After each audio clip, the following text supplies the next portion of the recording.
No programa UENG Entrevista de hoje, vamos falar sobre migração digital. Nosso primeiro convidado é o professor Ricardo Silva Mendonça, que é formado em Ciências Contábeis. Professor Ricardo, como as empresas têm acompanhado a migração digital? Quando nós falamos de migração digital para empresas, torna-se um pouco complexo. Nós temos que dividir em regiões. Quando nós temos as grandes capitais, São Paulo, Belo Horizonte, Salvador, Rio de Janeiro, as empresas são obrigadas aqui, meio que forçadamente, a se adequar mais rapidamente. Nós falamos de interior, elas tendem a ser mais empresas familiares, tradicionais, elas têm um pouco de dificuldade. Um problema que eu, como consultor, identifico hoje é que a maioria das vezes os próprios programas envolvidos para atender esse público, para trazer as empresas, eles já trazem o programa pronto. E isso tem trazido muitas dificuldades, muitos problemas, porque até os empresários, os funcionários conseguirem se adaptar a esse novo sistema, né, toda essa informação que nós temos hoje, leva-se um tempo. E hoje o tempo, o que é hoje e amanhã já não é mais, principalmente no meio de mercado, de empresas hoje, né, quando nós falamos de administração e gestão, é muito rápido, é um ambiente muito rápido. E depois da globalização, esse boom que o nosso país teve, as empresas têm encontrado muita dificuldade por dois processos. Nós temos ainda uma geração que ainda são detentoras das grandes empresas regionais, falando aqui de região interiorana, e que ainda tem como dirigentes, gerentes, os próprios geração baby boomers, por assim por dizer, né? Pessoas que não tinham muita familiaridade com esse meio de informação. Então tem uma certa dificuldade, sim. Não acredito que não seja por falta de vontade, tá? Mas sim por um medo que é natural. Porque na realidade você vem tocando uma empresa há 20, 30 anos de uma maneira tranquila, mas sem tanto complexo entre aspas, o computador, e agora as empresas estão sendo obrigadas a fazer isso, né? Se você falou de contabilidade, nota fiscal eletrônica, tudo isso daí tem causado vários problemas em função desse aspecto. Certo. E os empresários, eles têm procurado se capacitar e aderir a essa tecnologia? Então, dentro desse mesmo contexto, o empresário ele busca, quando você tem um empresário hoje que é bem sucedido, que a gente configura mais no meio de todo esse pessoal que trabalha dentro de gestão e administração, nós falamos mais de empreendedor, né? Essa pessoa que gere uma empresa, ele é inovador.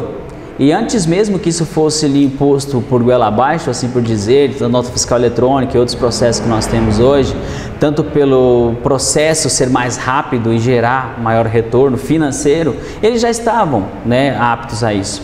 O maior problema mesmo são essas pessoas que às vezes ainda não se adaptaram a esse processo, mas têm buscado. Se você fizer hoje, né, pesquisas têm comprovado somente via Sebrae, que o empresário tem buscado. Ele tem buscado fazer alguns cursos, ele tem buscado colocar algum sistema operacional dentro das suas empresas. Mas é aí que ocorre o problema que eu disse para você. Várias empresas que nós fazemos consultoria hoje, o maior problema, ele comprou um software, mas não sabe utilizar, não sabe usar. Então é um problema ainda, na minha concepção, essa é uma concepção como consultor, de que as pessoas que desenvolvem, o profissional hoje do sistema de informação que desenvolve software, ele faz erroneamente a minha concepção, algumas vezes, não estou falando que são todos os casos, mas ele deveria estar dentro da empresa e ver qual é o grau de dificuldade, de facilidade de percepção dessas pessoas. Se existe uma metodologia em que ele faz um controle de caixa no seu caderno, ele poderia transportar isso de forma informatizada, mas utilizando os mesmos campos, o mesmo raciocínio lógico que esse empresário tem. Mas quando você traz algo pronto para o empresário, ele tem muita dificuldade. E ele tem buscado, mas ele compra o software e aí ele tem uma percepção, ele teve uma boa percepção no começo porque achou que era algo inovador, mas quando ele adquire o produto, ele tenta se informatizar, ele tem esse trauma. A gente tem percebido isso no meio. Então acho que são passos também, né? Isso é muito novo, ainda é muito novo no nosso meio, no meio da gestão, da administração, mas com certeza acredito que daqui a uns 3, 4 anos isso há de mudar. Mas eu acredito que tem buscado sim. Mesmo do interior tem aumentado a busca. Os cursos de ACIB, né, aqui em Frutal, a CIF, eles têm aumentado muito o número de pessoas que têm esse desejo.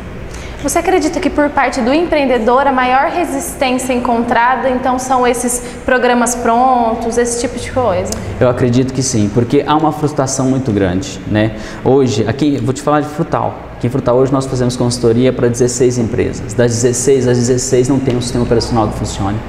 né? E se você conversa com uma das pessoas que desenvolvem esse sistema, ele fala, não, tem tudo aí, mas eu que trabalho com finanças, que trabalho com contabilidade, achei complexo também. Imagina uma pessoa que não trabalha com isso. Então, de repente, devido a essa frustração, porque um empreendedor conversa com o outro, você adquiriu, eu adquiri, mas não está funcionando, dá muito problema, não estou conseguindo utilizar, e aí isso começa a proliferar no meio comercial, no empresariado, e ele fica com o pé atrás, tá? Então pode ser um dos fatores problemas. Você acredita que é interessante para a empresa ter um site? É imprescindível, hoje é imprescindível. É imprescindível, porque hoje, antigamente nós tínhamos muita correria, ou nós tínhamos às vezes um grau de dificuldade de encontrar as pequenas empresas, as grandes empresas em capitais. Hoje, se você pegar uma região de interior, se nós falarmos a nível de frutal mesmo, hoje é muito corrido para todo mundo. Se você tenta parar às 3 horas da tarde no centro, você não consegue achar uma vaga. Então isso é corrido. Então se você tem um site hoje para disponibilizar, é muito mais fácil. Tanto para você vender, porque hoje é muito informatizado, com a geração Y e a geração X que estão ocupando esses cargos de gerência. Né? Se você pega hoje algumas empresas, os pais têm passado isso para os filhos e tem sido uma ferramenta imprescindível. Então hoje o site, ele é uma ferramenta imprescindível para qualquer ramo, para qualquer segmento. Ele tem que ter um site hoje. Pode ser e é barato. O mais importante é isso, que hoje é muito barato, né? Você manter um site é muito barato. E o retorno financeiro dele, até hoje não tive ninguém que desenvolveu um site, né? E que tenha reclamado, desenvolvi, foi um dinheiro mal investido. Muito pelo contrário, todas as pessoas têm feito um bom uso e trouxe um bom retorno financeiro. Bom, professor, muito obrigado pela participação. De nada. E no próximo bloco teremos a entrevista com a professora Ana Carolina. Até lá. A segunda entrevistada do programa de hoje é a professora Ana Carolina Araújo, formada em comunicação. Professora, como você vê a digitalização de veículos como jornais e revistas? Aline, eu vejo como uma via sem volta. Né? Hoje, mesmo os veículos que ainda têm o formato impresso, ainda tem o seu formato tradicional, já estão fazendo a transposição das suas matérias em alguns dos formatos para a internet, ou através de sites, de blogs, ou mesmo através da sua publicação na internet, naquele formato que é bem parecido com o impresso, só mudando as páginas. Tentando já atrair esse público que não se informa mais através de veículos impressos, né? Que se informa só pela internet. Então é uma via sem volta, não tem como evitar mais. Você acredita que disponibilizar esses produtos online, a empresa deixa de arrecadar? Eu acredito que no início foi isso que aconteceu. Porque as empresas, no início não, ainda está acontecendo isso, as empresas ainda não descobriram, as empresas tradicionais, os grandes grupos de comunicação, né? A gente pode citar aqui Folha de São Paulo, Estado de São Paulo, o próprio Grupo Abril, né? A Folha de São Paulo, que é detentora do UOL também. Esses grupos ainda não descobriram um formato de negócios eficiente para a internet. E talvez, num primeiro momento, a publicidade do impresso e o online ainda estejam concorrendo. Né?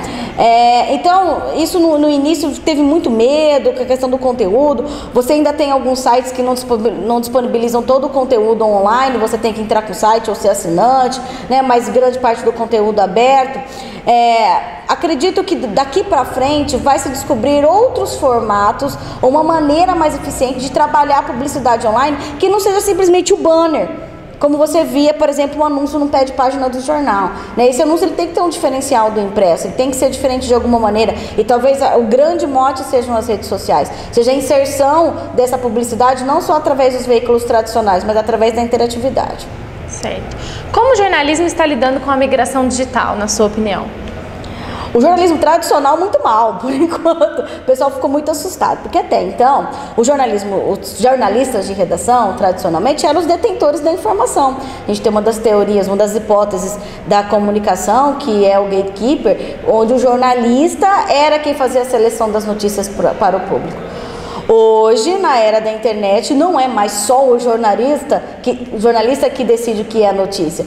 Toda a gama de internautas hoje pode decidir o que é notícia a partir do momento que ele tem a possibilidade de colocar online uma notícia que é de seu interesse, né? Todo internauta hoje é produtor de informação. A notícia ela é uma via, não digo de mão dupla, mas de mão diversa. né? Você tem a notícia trabalhada em várias direções na internet. E num primeiro momento os veículos não souberam lidar muito bem com isso, né? Com a questão da interatividade. E enxergando que o jornalismo agora ele não é só uma via de informação, ele é uma via de discussão. Né? E os veículos têm que aproveitar essa discussão que vem do leitor, do internauta, no caso dos jornais, das revistas online, dos blogs, dos sites, para que isso seja uma informação complementar. Um outro ponto de vista a partir do ponto de vista adotado pelo jornal. Então a gente não tem mais nesse momento o gatekeeper único vindo só da redação. A gente tem essa informação vinda de diversos meios de comunicação e dos diversas redes sociais de todo mundo que está na internet. É uma troca constante. E saber lidar com isso para a grande imprensa ainda é um segredo. O pessoal ainda está experimentando alguns formatos. Agora que nós estamos tendo formatos específicos para os novos meios de comunicação, né, para as novas tecnologias como o iPad, né, os tablets em geral, e que você tem uma possibilidade de interagir não só ali tateando o que você está lendo, mas de fazer uma conexão direta com as redes sociais. Então a gente ainda está experimentando isso. Eu posso dizer que até agora foi um pouco difícil para adaptação. A adaptação que a gente pôde ver até então foi a convergência de mídias, a possibilidade de você trabalhar texto, imagens, pequenos vídeos, né, áudio, tudo junto, e alguma interatividade no nível só de discussões, mas não de repente de aproveitar totalmente o conteúdo que vem da própria rede. Com esse bombardeio de tecnologia e tanta interatividade, o que você acha sobre a polêmica de o jornal impresso vai acabar? Olha, eu até orientei os trabalhos no ano passado que discutiam isso.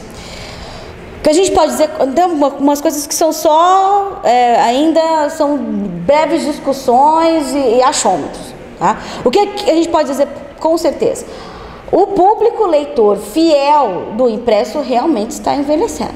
Se você puxar a média de idade das pessoas que são assinantes de jornais impressos e de revistas tradicionais, você vê que já é superior aos 40 anos.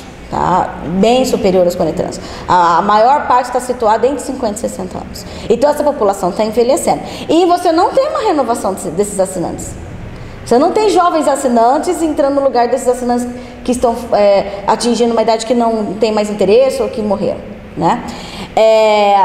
Então, para o jornal impresso, o editor do grupo do El País esteve no Brasil no ano passado e ele disse o seguinte: o El País está passando, é um dos maiores conglomerados de comunicação do mundo, está passando por uma série de modificações para trabalhar com conteúdo online, tentando levar esses poucos leitores ainda para o online, porque eles também têm essa sensação de que o jornal impresso, se ele ainda vai sobreviver, ele vai ter que mudar de cara.